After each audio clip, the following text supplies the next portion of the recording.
na napakaraming Taiwanese ang humanga sa SB19. And today's video guys, sasagutin ko lamang yung mga katanungan. Yan ang ipinangako ko sa inyo na sasagutin ko ang mga katanungan ninyo kasi sa dami ng nagtatanong sa akin, kabila pong tanong ang aking natatanggap, nare-receive dun sa video na in-upload ko lately lang about dun sa panonood ko sa SB19 sa Taipei Arena, yung performance na naganap doon. And sobrang pasasalamat ko sa lahat ng 18. Grabe naman kayo. Pati naman ang 18, ang kapwa nyo 18, ay sinuportahan ninyo. Ang daming nag-subscribe sa akin and ang daming mga comments na magaganda. Marami pong salamat guys. Sobra ko talaga kayo na-appreciate. Sobra nyo akong napasaya doon. Well anyway, para naman makabawi-bawi ako sa inyo kahit papaano, ayan, sasagutin ko na yung mga ilang katanungan na feeling ko inaantay ninyo talaga na masagot. So the first question na natatanggap ko na napakaraming nagtatanong is, ano ba yung naging reaction ng mga Taiwanese viewers or ng casual? Kasi po yung event na yon, para lang sa kaalaman ng lahat, ang event po na yon na naganap na Hero Award, this event po yun ng Taiwanese, hindi po yun event ng Pilipino. So, kailangan alam nyo na ang mga viewers doon ay Taiwanese and hindi Pilipino. Yes, may mga Pilipino po na nakapasok, pero iilan lang po kami. I'm not sure kung umabot kami ng 20, 50, ganyan. Pero for sure hindi lalagpas ng 50. Kasi ako personally bilang nanalo na isa sa maswerteng nabiyayaan ng ticket, ng free ticket, ay personal ko pong kinuha yung ticket na napanalunan ko sa office mismo ng Sony Music. So, when the time na kailangan ko mag-sign doon as a proof na nakuha ko yung napanalunan ko is nakita ko yung list ng mga tao na nandoon. So, ibig sabihin, kilala ko naman yung mga Pilipino talaga, yung mga pangalan ng Pilipino. Sobrang kokonti po talaga. Marami talaga is Taiwanese talaga, as in talaga. So, yan po yung kailangan alam ninyo. So, para sa kaalaman ng lahat, ang Taipei Arena po ay punong-puno. Meron lang po silang session na isinara. Yung po talaga yung parang binubuksan lang kapag siguro ang nagaganap doon is sport, basketball, ganyan. Pero pag mga concert talagang sinasara yung banda doon. Pero ang Taipei Arena po is punong-puno ng tao, ng audience, ng Taiwanese. Wala talagang bakante. As you can see naman sa video, ayan, talagang sobrang sulit. And meron din silang ipinamigay na mga light stick. Kaya kung mapapansin ninyo, may mga hawak kami na light stick. So, ayun po, ang audience po natin ay Taiwanese. Hindi po Pilipino. Iilan lang po kami. Hindi ko sure kung may 20 pa kami. So, para po sa nagsasabi, may mga nababasa kasi ako na hindi na daw hype. So, meron kasi akong in-upload na video, yung full na performance ng SB19. In-upload ko sa Black App ko. Kasi si Black App hindi naman masyadong strict compare dito sa Red App. Dito kasi sa Red App, medyo kailangan ko maging maingat kasi hindi po talaga ako expert sa mga pag-edit. Hindi ko alam kung paano hindi makaka-copyright. Kaya hindi ko ma-share dito sa inyo yung buong video performance ng SB19. But don't worry, you can just go to the Hit FM channel.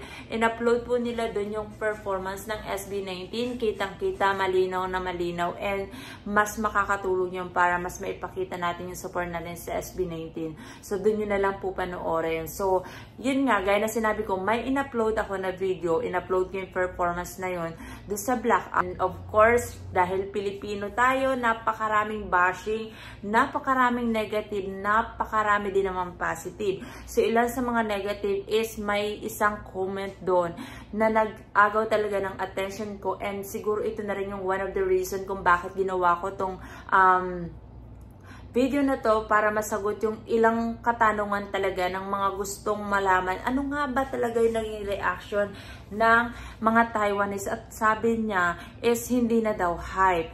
So, for your information, kung sino ka man, and kung ikaw nakapanood ng mga fancam or video na hindi nyo nakita yung hiyawan na ina-expect ninyo gaya ng nangyayari sa mga concert diyan sa Pilipinas is hindi nyo po talaga makikita yon. Kasi first of all, nasa Taiwan po kami. Sa Taiwan po naganap yung event, and event po yun ng Taiwanese. Kung hindi nyo po nalalaman, ang mga Taiwanese po ay sobrang tahimik. Hindi po sila wild na tao. So it's either na nasa labas ka man, tahimik po sila. Ayaw nila ng maiingay. So during that concert po talaga is yung sound nung dome yung maririnig ninyo yung pa-music talaga, hindi yung ingay ng tao. Yes, may mga performers, napakarami po nilang performers, yung mga sikat na boy band nila dito, yung mga singer, siguro may mga actress din, hindi ko ako familiar, pero isa ito, ayan, mga performance doon, mga sikat dito sa Taiwan. Alam nyo ba kung anong reaction nila? Ganito. Hoo! Ganun lang po. Tapos, demure na uli sila. Ganyan. Pagkatapos ng performance is ganito. Ganun po yung palakpak ng mga Taiwanese. Ang mga Pilipino kasi ganun. Ah! Nah! Nah! Diba? Ganun. Very wild. Talagang lahat ng sumasanib na espiritu sa atin is nangyayari kapag nandyan na yung SB19. Pero ibahin nyo po ang Taiwan and kailangan nyong maintindihan na iba-iba po ang culture. And you have to realize na ang SB19 ay guest performers. Hindi po sila yung main event doon. So, ibig sabihin, na-invite sila dahil yung Hit FM or Hero Award naniniwala sa galing ng SB19. And yan yung isa sa dapat natin ipagpasalamat and ika-proud.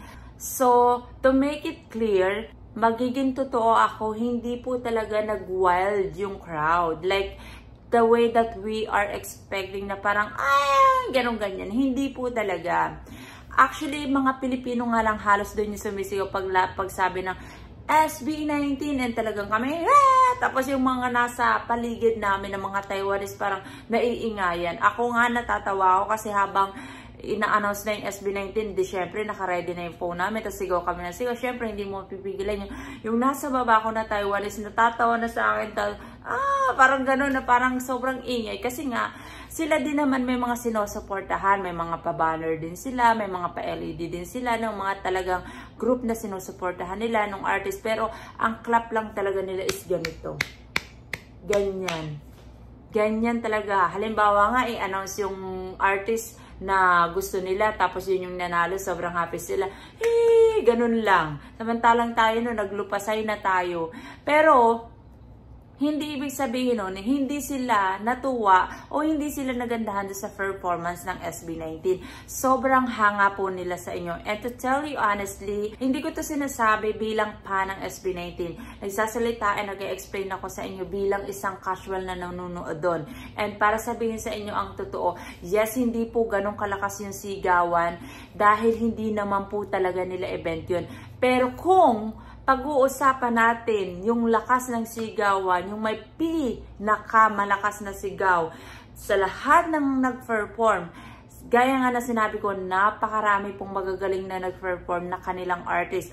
Pero ibang-iba po talaga nung lumabas na yung SB19. As you guys can notice, para maniwala kayo, eto, ipapakita ko sa inyo yung paglabas ng SB19 is ganyan.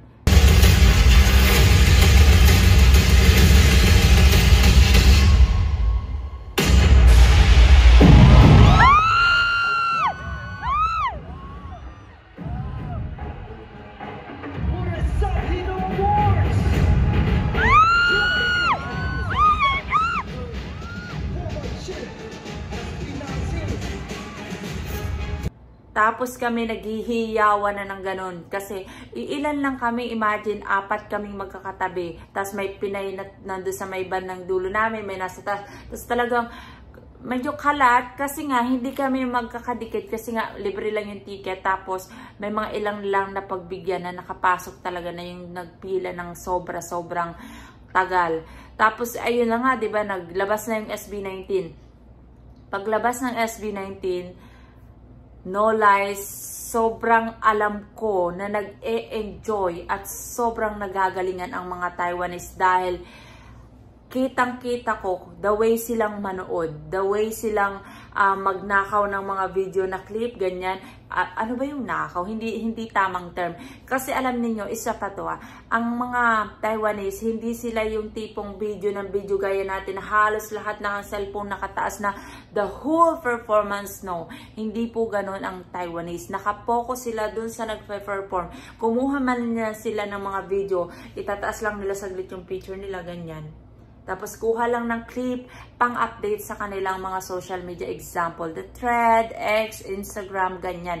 Hindi sila sa black up, sa blue up, kasi mas ano sila sa IG, sa Thread. Yun yung social media na pang-premium. Tayo kasi mga pang-ano lang, yung mga nasanay tayo sa mga basic at mga toxic na social media, di ba? So para sa madaling salita, yes, nagustuhan nila ang performance ng SB19. And ito yung isa sa pruweba, ipapakita ko sa inyo. So, eto siya.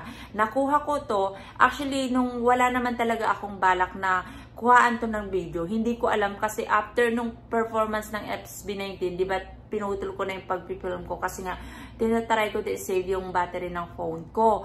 So, nakita ko lang talaga yung reaction ng mga Taiwanese na tapos na yung performance, plinay agad nila yung video nung kinuha nila. Kasi nga, pinapakinggan nila yung talagang galing nung SB19 sa pagkanta, how stable they are, and yung habang kumakanta, sumasayaw. Tapos meron din ako nakita ng mga nagpo-photograph na parang zine-zoom yung mga picture, tapos tinitingnan ko sino magiging siguro yung natitipuan nila, ganyan. Siguro yun yung mga nakikita ko na sa mga thread na ina-upload ng mga Taiwanese, puro papuri, especially kay Justin, napakabenta. And kung magtatanong kayo bakit si Justin yung kung magtataka kayo bakit si Justin yung naging mabenta dito sa Taiwan, kasi ganito yon. Ang mga Taiwanese po ay mahilig sa mapuputi, mga mapapayat, mga singkit, ganyan, matangos ang ilong. And look at Justin naman na talagang hindi naman natin maidideny na talaga na parang looks Korean, na parang alam mo yun, heartthrob naman talaga na ganyan.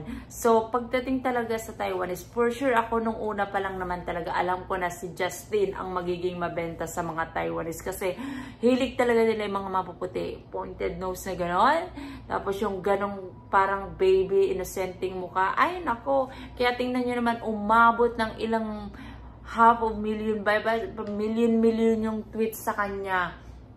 Grabe, yung post sa kanya, grabe talaga.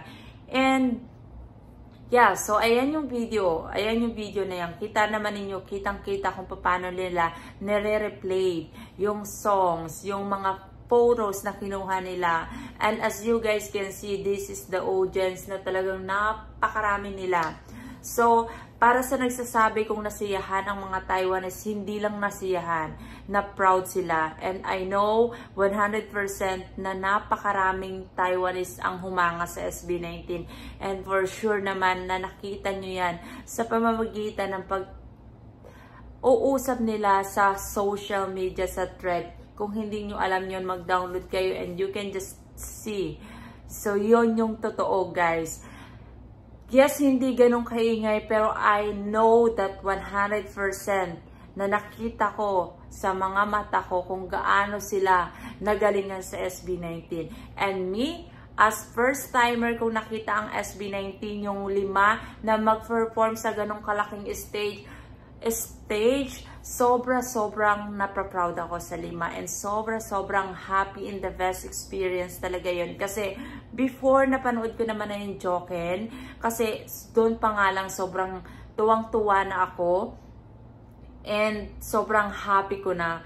Paano pa kayo 5? Ang ano nga lang, medyo malayo talaga ako, pero naman maganda pa rin yung place namin kasi nasa center kami nung stage. Kumbaga parang gano'n, parang direct na direct. And maganda talaga kapag kumuha kami ng fan cam.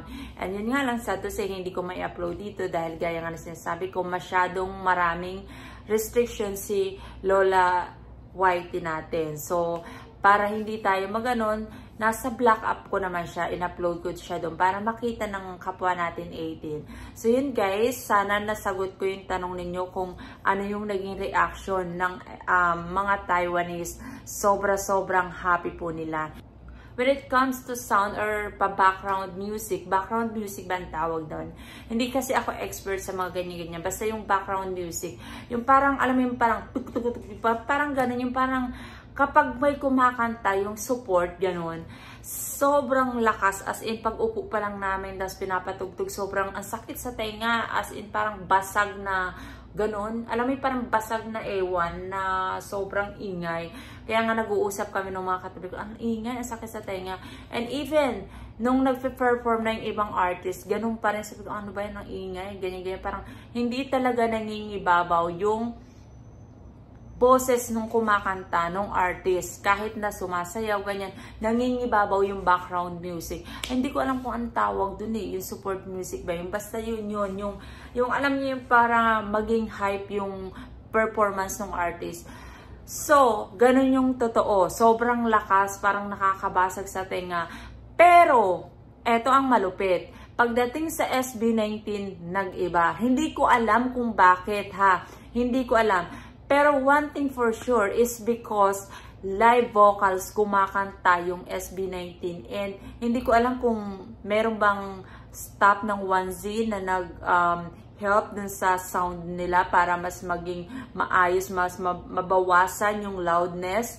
Kasi during the performance of SB19, nag-iba talaga yung sound na, alam niyo yung background music niya, hindi nasasapawan yung boses ng Mahalima. Na yung boses talaga ng SB19 yung nangingibabaw. That's why siguro mas na-appreciate ng mga nanonood kasi hindi music hindi yung tugudug-tugudug, hindi yun yung naririnig nila. Kasi di ba yung perform ng SB19 is parang pang concert. So supposed to be dapat ganun yung maririnig mo, yung parang tugudug-tugudug, ganun. Pero hindi yun yung nangyari. Para talaga ang nangyari lang is yung parang very smooth, tapos kanta nila, boses, pure na boses lang ng SB19, tapos yung sayaw nila. Kaya talagang makikita mo, ma-justify mo kung gaano kagaling yung SB19 during that performance. Kasi sabi, wow, talagang buong-buo yung kanilang boses.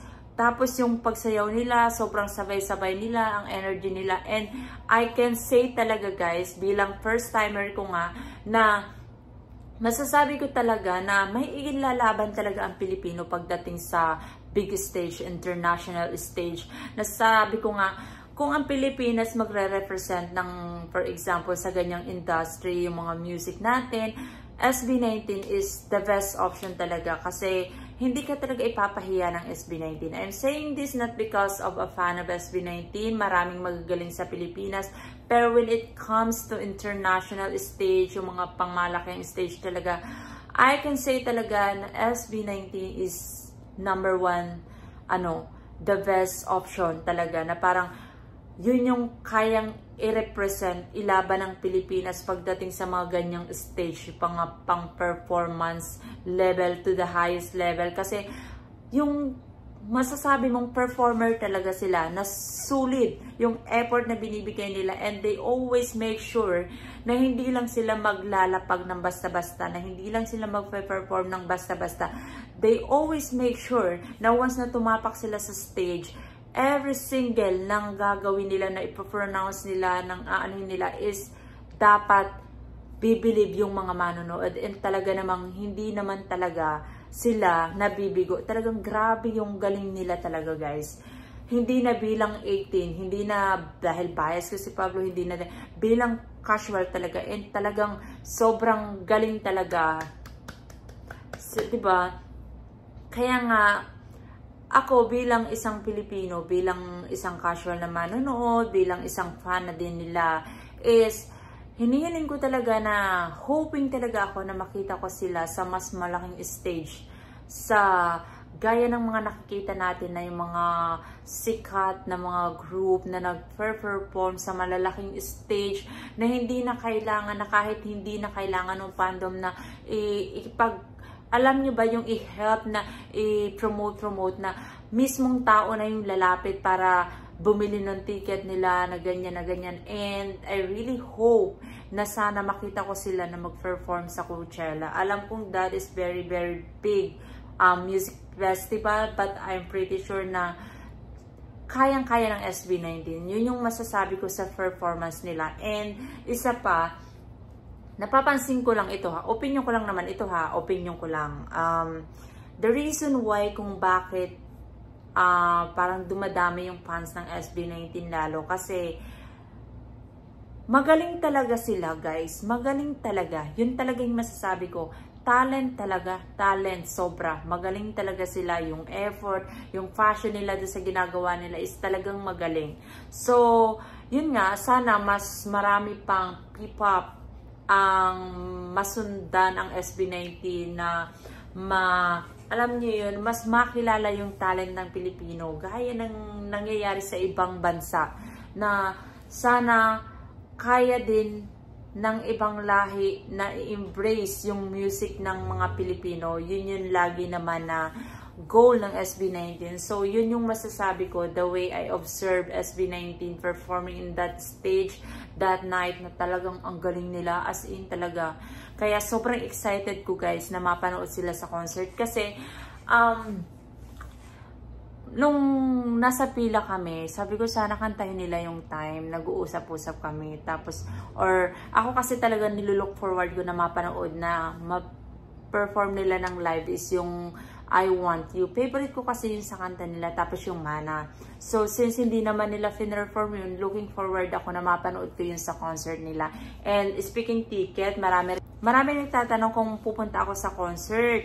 Of course naman, hindi tayo pwedeng mawala sa concert. Concert yun, first time nilang concert yun dito, magpapahuli ba tayo? So, yeah, I have my ticket. So, 4 yung ticket ko dito, 2 VIP and 2 next sa VIP. So, yeah, pupunta po ako. Walang halong joke, walang halong ano, pupunta po ang pandang babaeng ito. Dagdag ko lang dun sa sasagutin kong tanong, malinaw daw yung camera na ginamit ko dun sa concert.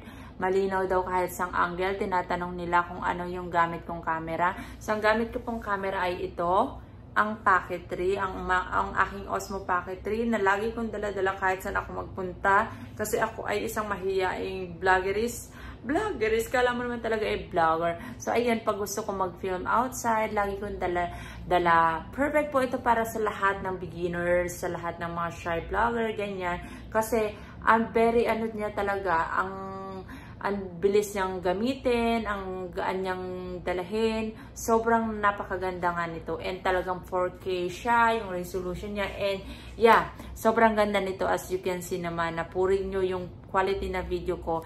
And also, I'm using my iPhone 15 kapag kailangan ko yung mga pang zoom in, yung alam niyo yung kapag kalayo-layo na kailangan ko makita ng masyadong malinaw gaya ng ginawa ko doon sa concert. So, gamit ko po dyan ang iPhone 15 Pro Max ko. So, yeah. So, ayun po yung ilan sa mga tanong. So, overall po, napakagaling po ng SB19 and yes po, napahanga po ang ating mga Taiwanese dito. Kung hindi nyo nalalaman, nag-trending sila #1 sa Twitter dito sa Taiwan. And kabi-kabila yung news sa kanila.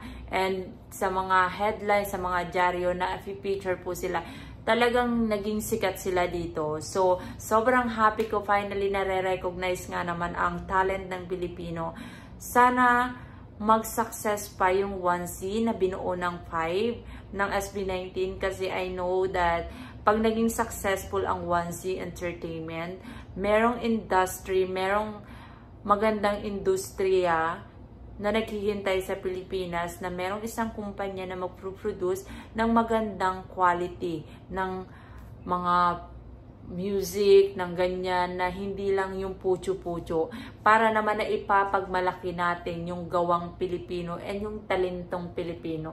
And I hope, guys, na sana kapag kapwa natin Pilipino, yung, alam niyo, yung we should be proud. Hindi yung kapwa Pilipino naglalaita, nagaganyanan, hindi niyo, ang pangit, walang ganun sana. Sana lagi tayong proud and willing tayong i-support yung kapwa nating Pilipino kasi they deserve. Lalong-lalo na, guys, sa dami ngayon ng aanuhan na P-pop na talagang ang daming magagaling, and sana talaga makita natin ng SB19 sa Coachella. This is for our country, guys. So, ayun lang. Yun lang yung masasabi ko sa inyo. So, sana nasagot ko kahit papaano yung tanong ninyo. And abangan ninyo yung magiging vlog natin sa concert ng SB19. Ready na ang aking ticket. And ready na ang Team Taiwan. Kasi excited kaming mamigay ng mga previous na pinagawa namin. Kasi every houses, meron kaming i-prepare. Team Hotdog, ayan, ready na kayo sa mga previous natin. And yeah, I'm so excited to share and dalahin uli kayo sa experience na yon, sa panibagong memories ng buhay natin bilang sa pagpapangirl natin. So yun guys, inaantok na ako, and maraming salamat sa panonood nyo uli sa akin. And yeah, ingat kayo palagi guys. So ayun, maraming salamat. Goodbye and have a good day.